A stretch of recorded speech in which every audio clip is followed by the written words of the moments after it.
Olá, tudo bem? O programa Gente que Faz está mais uma vez aqui levando para você as informações do que acontece. Está vindo aí uma campanha nacional de prevenção contra incêndio e a doutora Renata Dalmolin, ela é engenheira, vai explicar para nós a segurança, as orientações. Você tem que ver essa matéria porque é importante. Também vamos receber a doutora Luciana Cavalli. A doutora Luciana Cavalli é uma médica aqui da família, então ela vai estar explicando para você quais são realmente os atendimentos, as especialidades para a família na clínica da Unimed. Você precisa ver que maravilha essas informações. E também a doutora Fernanda Golfieri, ela é ortopedista médica da dor. Você sabia que a dor também é uma doença? Então você tem que ver essa matéria e conferir que realmente vale a pena. Fica conosco, está no ar o programa Gente que Faz.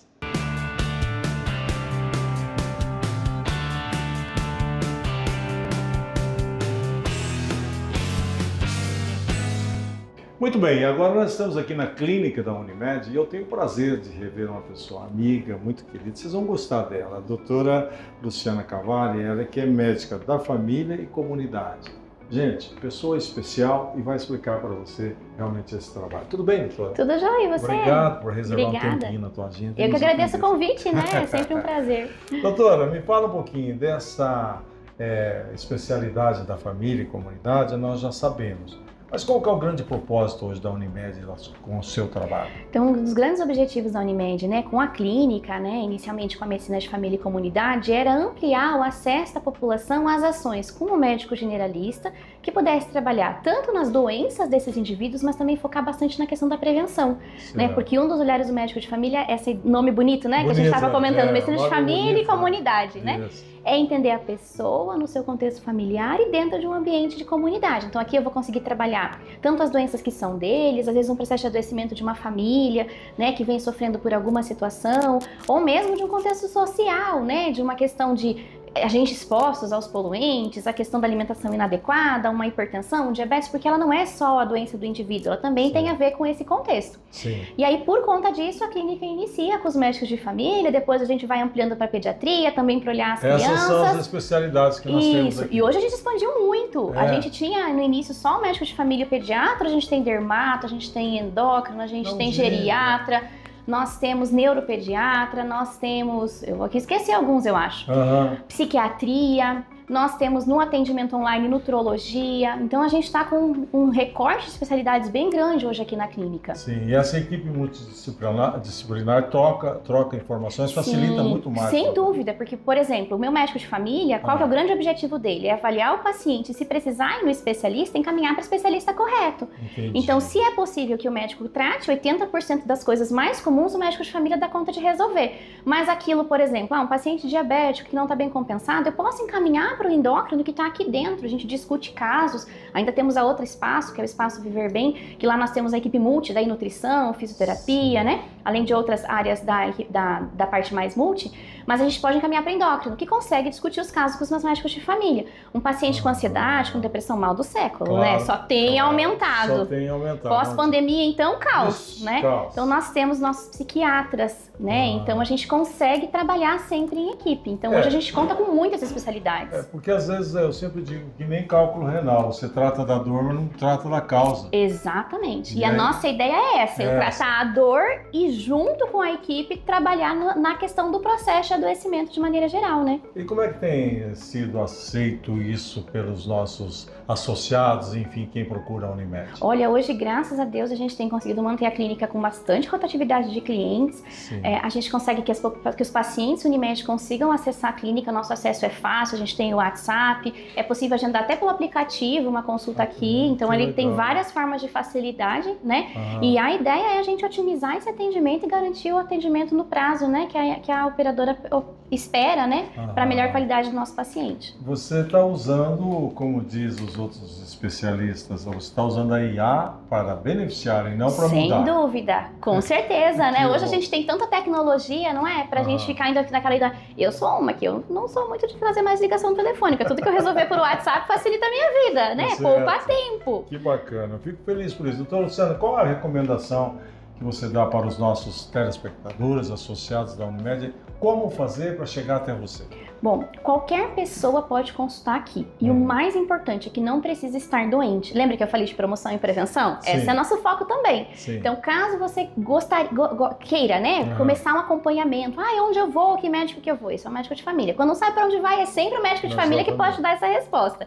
Então, liga para nós, entra em contato pelo nosso telefone, entra em contato na clínica, vai agendar seu primeiro atendimento e a equipe vai fazer toda essa orientação. Nós temos nossa equipe de enfermeiros, de coordenação de cuidado, que também faz essa interlocução entre o paciente e o médico para deixar o paciente e o médico mais próximo possível. Então, entre em contato com a gente, faz o agendamento com o médico de família. Não, mas eu quero marcar direto com o especialista. Pode? Pode também. Entre em contato pelo mesmo telefone e vai fazer o agendamento daí direto com o especialista. Então, é muito simples. Muito bem, agora o Gente que Faz veio registrar para você e falar um pouquinho sobre a campanha educacional Prevenção contra o Incêndio. Muito importante isso, tá? E nós vamos ter informações com quem conhece da área. Está aqui comigo a engenheira civil Renata Dalmolin, que é especialista no assunto. Bom dia, tudo bem? Bom dia, Wilson, tudo ótimo, e você? Faz tempo que eu não a vejo, sempre estudando, sempre aperfeiçoando. É isso aí, que agora que honra receber você aqui, né? Para conhecer na prática o que a gente faz. Pois é, eu estava dizendo para ela, a gente tem uma imagem de engenheiro cheio de bota, capacete e tal. Cheguei aqui um lugar bonito e tal, por isso que a educação é o princípio de tudo isso. Qual que é o grande propósito dessa campanha educacional sobre a prevenção contra incêndio? É trazer à tona, Wilson, que a prevenção contra incêndio ela também é uma segurança. Então, nós fizemos uma pesquisa aqui em Cascavel, fomos na Brasil e perguntávamos para todas as pessoas: o que é segurança para você? O que é segurança para você? A gente ouviu polícia, andar seguro, não ser assaltado. Uma senhora falou: cuidar como eu ando, porque agora se eu cair eu me quebro. Então a gente viu que são várias coisas. Mencionou. E em nenhum momento vem cuidar com incêndio, cuidar com uma vela na minha casa, cuidar com a minha tomada sobrecarregada. E quando a gente olha para a prevenção contra incêndio, ela também é segurança. Porque todas essas outras coisas que a gente falou causam danos? Causam. Mas um incêndio, ele causa um dano muito maior e muito mais irreparável. Muito bem. E encontramos dificuldades para conhecer todos esses equipamentos. A quantia de equipamentos que ela tem aqui, ela vai mostrando para a gente, vai explicar. E mesmo porque recentemente aconteceu um fato em Cascavel que foi para o mundo inteiro. Você acha que isso era falta de conhecimento de equipamentos, por isso que aconteceu ou não? Não necessariamente. Eu acredito que seja sim falta de cultura. Então nós temos essa cultura do cuidado, do vou sair de casa, vou ver se eu não deixei nenhuma vela, vou ver se eu não deixei nada na tomada, vou ver se eu não deixei nada ligado. Então nós estamos vivendo uma época na sociedade onde é tudo muito energizado, né? Então tudo é elétrico, tudo funciona sozinho, a chaleira desliga sozinha, a airfryer desliga sozinha, então essa autoconfiança de que tudo vai funcionar sozinho e vai se proteger sozinho. Mas na verdade não funciona assim, né? Então nós precisamos dessa cultura de cuidado. Cuidado com a minha casa, cuidado com a vela, ensinar os meus filhos o que eles precisam fazer, como que sai, para quem que liga, então qual que é o número do bombeiro, como é que eu ligo, o que que eu falo. Então isso é algo que nós percebemos que precisa ter essa atenção maior. Tá, você como engenheiro, vamos aproveitar e andar um pouquinho aqui, que nós temos vários equipamentos. Todos os lugares que nós entramos tem isso aqui. Qual que é o principal objetivo e qual a diferença de você usar água e usar um extintor? Fala para nós. O extintor, percebe que ele é até pequeno, fácil, então você, a gente super consegue pegar e tentar ali apagar um incêndio. O extintor, ele é usado para o foco do incêndio. Então aí começou algo pequenininho, eu consigo combater ali com um incêndio. Certo. O hidrante, ele já é algo que vem uma pressão muito grande. Então ali no cantinho a gente tem uma bomba, né? Essa aqui é a bomba. Essa aqui é a bomba. Uhum. Então ela tem toda uma potência Sim. que vai mandar a água para aquele hidrante. Então lá naquele hidrante, quem que vai conseguir segurar? Um brigada de incêndio, um bombeiro, que tem treinamento para lidar com tanta pressão. Isso aqui nunca é visível, né? Ele não aparece, Não. Só aparece aquele lá. Esse aqui fica normalmente em prédios, lá no topo, que fica lá na caixa d'água escondido, e em edificações que são horizontais, normalmente numa casa de máquinas escondidas. A partir do momento que você abre lá, você aciona. Aciona aqui. Então todas essas peças, né? Por exemplo, aqui a gente tem um pressostato, que é, abriu lá, eu trouxe pressão para esse sistema, então ele vai ativar a minha bomba. Essa bomba aqui, ela é de 25 cavalos. Então, imagina a pressão que ela leva lá na ponta do hidrante, e aí o hidrante sim consegue combater o incêndio. O incêndio que a gente mencionou, por exemplo, aqui em Cascavel, muito do combate foi feito com o hidrante, que aí tem toda uma pressão de água para fazer esse combate. E tem algumas recomendações, eu estou vendo aqui que tem um extintor lá, tem outro aqui, ali para mostrar a mecânica. Qual a diferença de um que é seco, pó químico, e o outro é água? Quando usar? Qual a situação? Eles têm, né, fenômenos diferentes para cada aplicação. Então, o extintor normal, o ABC, por exemplo, que é o pó químico seco, ele vai funcionar para qualquer incêndio. Qualquer incêndio que você tiver, usa ele. Ele funciona para apagar o incêndio, mas ele não tem uma eficiência nisso. Por quê? Nós temos cada incêndio específico para cada coisa. Então, aquele incêndio que a gente tem ali, que tem aquela boquinha diferente, né, aquele esse plástico ali no fundo, ele é o incêndio de CO2. Ele é indicado para lugares igual aqui, que é escritório, que tem muito material energizado. Então, se começar um princípio de incêndio, nós vamos usar ele, que é um gelo seco, ele vai apagar e ele não vai danificar os nossos computadores. Assim como um pó danificaria, porque ele é muito corrosivo. Ele é muito pesado? Esse aqui, ele é um pouco mais que o normal. Ele vai ter aqui em torno de uns 10, 12 quilos. Mas você percebe, não sei se você quer ver, você percebe que ele não é um extintor assim, eu vou pegar e vou utilizar tão fácil igual eu vejo Pode pôr aqui? Pode. Tá. Então, explica para nós, você que está em casa aí, como usar isso aqui? Como? Primeira coisa, a gente vai tirar o lacre. Então aqui, ó, eu tenho essa chave, quando eu puxar ela, ela já tira esse lacre aqui também, que é de proteção. E aí, como que funciona o uso? Eu não posso segurar o extintor aqui e sair só apontando ali pro foco de incêndio sem ter um controle, por causa do peso. Então, a primeira coisa, você vai segurar como se fosse uma criança, né? Então você vai segurar ele muito junto aqui perto do corpo e apontar para esse foco de incêndio. De uma maneira que eu consiga, eu não posso também estar em cima do fogo, eu não posso estar extremamente próxima do fogo, mas eu tenho que ter ali uma distância segura, vamos pensar 1 metro, 1,5 metro, para eu conseguir fazer esse controle. Nossa, Renata, mas é meio complexo isso. Como é que pensa bem? Eu tenho só 2 mãos, ela quer que segurar que nem criança, quebra. É bem complexo. Por isso que a gente fala que o incêndio ele precisa ser muito mais sobre cultura, porque não necessariamente os equipamentos vão resolver um problema. Porque eu preciso de conhecimento. Imagina só, no normal, aqui a gente falando, talvez já se torna complexo, pensa num caso de incêndio. Claro, vai estar extremamente nervoso. Você não vai nem... Por isso que, por exemplo, uma das recomendações que nós damos é, tem o extintor para cada classe? Tenho. Agora, um prédio residencial, não adianta eu colocar para cada classe, porque em caso de incêndio, você não vai falar, tá, peraí, esse aqui, ele é para computador, então não vou usar. Então, você pega o ABC, que ele vai resolver todos esses problemas, e apaga esse incêndio. Então, por isso que a gente fala, por isso essa campanha educacional, porque é muito mais sobre cultura e educação do que como reagir caso aconteça. Tá, o fogo tá lá, pegou em mim, isso aqui pode ser um ser humano? Não. Isso é importante. Quando tá lá para aquela câmera, fala o que não pode fazer isso aqui e jogar no ser humano. Não posso jogar no ser humano, não posso achar que ele vai apagar um incêndio de grandes proporções, ele é para princípio de incêndio. Começou pequeno, eu tô vendo, tá controlável, isso aqui me ajuda. E tenho que cuidar muito, Wilson, porque, por exemplo, tenho um incêndio no meu fogão, na minha panela de gordura, e eu só tenho um extintor lá de água. Não posso, porque a água ela vai espalhar isso mais ainda. Então, tem que ter muito esse cuidado. Aqui na frente, ó, ele sempre mostra para que é e o que não pode utilizar o extintor. Então, precisa ter esse cuidado, porque senão você piora todo o caso de incêndio. Renata, mas eu chego lá, tá pegando fogo na caixa de gordura e pegou em mim. Primeiro de tudo, tira a roupa, ou você tira a abafa, roupa, como é que faz? Tira a roupa, de preferência com abafamento, se tiver um cobertor, enrola, molhado, vai tirando essas coisas de você. Isso aqui também vai ter uma pressão, isso aqui pode grudar, pode machucar, então o extintor, ele não é para pessoa. Muito bem. O que mais que você tem aqui para orientar? O que é isso aqui? Isso aqui é um protótipo de uma porta corta-fogo. Então, por exemplo, essa porta que nós temos ali é uma porta corta-fogo. Essas portas, Wilson, normalmente nós vemos ela nas escadas de prédio. Sabe aquela porta grandona? Sim. Então, ela é uma porta corta-fogo. Ela resiste ao fogo mais tempo. Uma porta comum, a porta do quarto da minha casa, do banheiro da sua casa, resiste 30 minutos. Essa porta, ela pode resistir 60, 90 ou 120 minutos. Que material que é?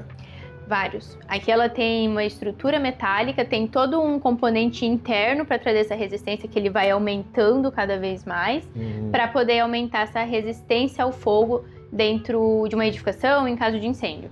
Agora eu queria que você falasse um pouquinho sobre o alarme. Como é que funciona? Qual é o primeiro passo? Perfeito. Aqui nós temos instalado um sistema de alarme de incêndio. Ele funciona, normalmente vai ter em grandes edificações, edifícios residenciais, shopping, etc., Como que ele funciona? Começou um incêndio, eu aciono esse alarme, então eu posso vir aqui e apertar esse botão ou esse daqui e ele vai acionar a sirene. Então é uma sirene que vai avisar todo mundo dessa edificação que está tendo um foco de incêndio. Todas as edificações têm que ter isso? Não todas, acima de uma certa metragem, de acordo com algumas ocupações. Então, o que nós precisamos entender é o seguinte, é muito comum esse sistema, na maioria das vezes, por uma instalação mal feita, ficar disparando. Então, as pessoas vão e desligam. Só que aí, em caso de incêndio, não tem como eu avisar ninguém que tem. Em hotel, provavelmente você já deve ter visto essa daqui, que fica bem no teto. Sim. E aí, algumas pessoas acham ruim por conta da luzinha que ficam piscando também. Ela é um detector. Então, começou um calor ou uma fumaça, dependendo como ele for programado, ele vai detectar isso e vai avisar a sirene também. Então, vai acionar todo mundo e aí vai fazer a evacuação, todo o combate que precisa. Viu, me falaram uma vez aqui que é um protótipo de um bujão de gás, que quando pegou fogo isso aqui, você põe o dedo ali, tá mais... É verdade isso? Você tá rindo porque eu já me falaram. Aí, depois o dedo parou. Não parou, mas derreteu o dedo. Né? Com certeza. Porque o gás, normalmente, ele explode. Então, o risco que ele traz é muito maior. Por isso que, qual que é o extintor, por exemplo, que a gente usa para gás? É o extintor BC, que é o pó químico seco. Então, água já não adianta eu trazer aqui. O CO2 já não adianta eu trazer aqui, então tem um extintor específico. Mas quais são os cuidados que nós podemos ter com isso? Então, igual a gente falou lá no começo sobre cultura, cuidar, vai sair de casa, fecha todos os registros que tem, sentir o cheiro de gás, não entra nessa que, vou só fazer a janta aqui rapidinho, depois eu vejo, porque como ele é algo que, se ele tiver alguma ignição perto, ele vai explodir. Então, não é o que você vai conseguir controlar, não é extintor, não é hidrante, nada vai... A gente também teve um caso sobre isso aqui em Cascavel, perto da região universitária ali da FAG. Sim. Onde explodiu e acredito que quase todo o prédio foi colocado em xeque, né, para uma análise. Então, o gás, ele tem todos esses cuidados. Edificações mais antigas possuem o gás dentro do apartamento. É importante cuidar com isso, trazer para a parte externa, construir uma central, cuidar com afastamento, ter esses cuidados, porque nós olhamos, a gente escuta muito, né? Trabalhamos com isso há bastante tempo, a gente escuta muito, o bombeiro quer que eu tire da minha casa. Mas não necessariamente é o bombeiro, é uma questão de segurança mesmo. Dentro da sua casa, se ele explode, toda a sua edificação, ela tem esse risco. Se eu coloco para fora, já é algo externo, não está dentro dessa parte interna da edificação. Bom, essa Renata Damolin, engenheira civil, a especialidade dela, como você viu, combate a incêndio. Ela falou de educação. Renata, como que quem está nos assistindo vai perguntar, escuta aí, como é que vai ser a base dessa campanha? Porque tem que ser uma campanha muito forte. Você vai ter apoio, você vai procurar escolas, você vai começar... Como é que é a ideia inicial? Porque é igual o programa da polícia, né? Está explicando que a polícia não é o inimigo, ela é a proteção. Fala um pouquinho para os nossos telespectadores. A gente entrou em várias frentes diferentes, Wilson. Então, como empresa, nós começamos a espalhar mais na cidade essa informação. Então, desde flyers educativos, não trazendo o que você tem que fazer, mas a importância. Então, o que é segurança? Você já parou para ver isso? E a gente apresentou números. Então, quanto que o Brasil já gastou com isso só esse ano? Quantas pessoas já morreram? Então, nós trouxemos essa base de flyer na cidade, de outdoor, MUPs, LEDs espalhados na cidade, trazendo esse questionamento para que isso seja pensado pelas pessoas. E aí, numa outra vertente, nós também entramos com um trabalho educacional social nas escolas. Então, a gente desenvolveu uma cartilha educativa, ela é gratuita para o pessoal baixar, acessar, onde consegue ter de fato acesso e entender esse passo a passo. Então a gente ensina a criança qual que é o número do bombeiro, o que eu faço em caso de incêndio, como que a fumaça funciona, o que eu tenho que olhar quando eu vou viajar, o que eu tenho que falar para os meus pais cuidarem em um caso de incêndio, para minha casa não pegar fogo. Então nós fomos em todas as frentes possíveis, a gente fala que é 360. Então, desde o empresário até o comerciante, até a pessoa que ela faz parte, um cidadão comum, uma criança, porque se a base tivesse esse conhecimento, nós acreditamos que as próximas gerações verão diferente e terão mais cuidado com isso. Muito bem, estamos agora recebendo a doutora Fernanda Golfieri. Doutora Fernanda, ela é ortopedista e a especialização da dor. Vai explicar um pouquinho para nós esse belo trabalho que ela está fazendo e está à sua disposição também aqui no Centro Hospitalar Gênesis. Doutora Fernanda, muito bom dia. Prazer estar contigo. E você, além de ortopedista, tem a especialidade da dor crônica. Me fala um pouquinho do seu trabalho, por favor. O ortopedista todo mundo conhece, sabe o que faz, né? Mas o médico da dor é uma especialização, uma área de atuação um pouco nova. Geralmente as pessoas não conhecem essa área. Ele é o médico que é responsável não só pelo manejo da dor crônica, que é considerada uma doença, mas também no auxílio do manejo da dor aguda, seja ela pós-operatória ou pós-traumática também. Pós-traumática também. A dor aguda é um sintoma, mas a dor crônica ela já é considerada uma doença, por isso que essa área começou a tomar uma proporção maior nos últimos anos, né? Tá, a dor antes do processo, do procedimento é uma, pós é outra, é isso que você vai tratar? Exatamente.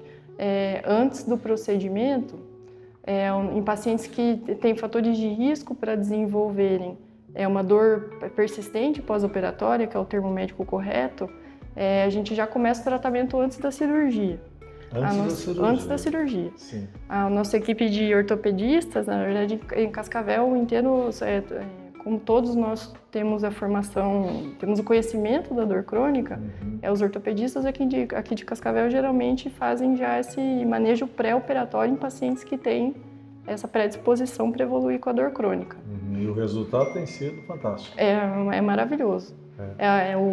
Nem sempre a gente atinge o nosso objetivo, mas a gente consegue pelo menos reduzir uma certa porcentagem desse risco de desenvolver a doença, né? Essa forma de desenvolver a doença após a análise clínica, ela é sempre cirúrgica? Não. Não. Em pacientes que têm a predisposição também, que têm os fatores de risco, mesmo sem ter operado, mas que cursam com alguma, não só fratura, né, mas com algum entorse ou algum outro, a própria dor abdominal, endometriose, qualquer tipo de dor, os pacientes que têm predisposição, eles também têm uma maior tendência a não curar essa dor. Qual que é a hora que nós leigos devemos procurar? É baseado na análise do médico assistente. Se ele identifica esses fatores de risco na consulta, ou se ele, que é o que eu recebo normalmente no consultório, se ele identifica esses fatores de risco, ou se ele já não correlaciona mais a dor com a lesão inicial, ele encaminha para o médico da dor. Geralmente encaminha. Agora, para quem é leigo, eu acho que só fica de olho se tem alguém na família, ou se nota que a dor realmente não está passando, né? O vizinho teve a mesma lesão e melhorou. Ou até no Google mesmo, né? A gente procura quanto tempo de recuperação e vê que não está melhorando, daí já pode procurar o médico da dor também. É importante lembrar também que não só o sexo feminino, ou a hereditariedade, a idade, elas são importantes fatores de risco. Pacientes que têm doenças, comorbidades associadas como artrite reumatoide, lúpus, alterações de tireoide, eles também são candidatos a desenvolverem dor crônica pós-operatória ou pós-traumática ou independente de alguma lesão associada. Então, nesses casos, também é ideal você conversar com o seu médico e ver se você precisa da avaliação especializada no médico da dor. Tá aí a doutora Fernanda Golfieri, especialista em dor, dando as orientações para você quando precisar. Lembrando que a dor também é uma doença. E esse foi o programa Gente que Faz de hoje. Obrigado pelo carinho, pela audiência. Procuramos fazer o melhor porque sabemos que aí tem gente que faz. Até a próxima.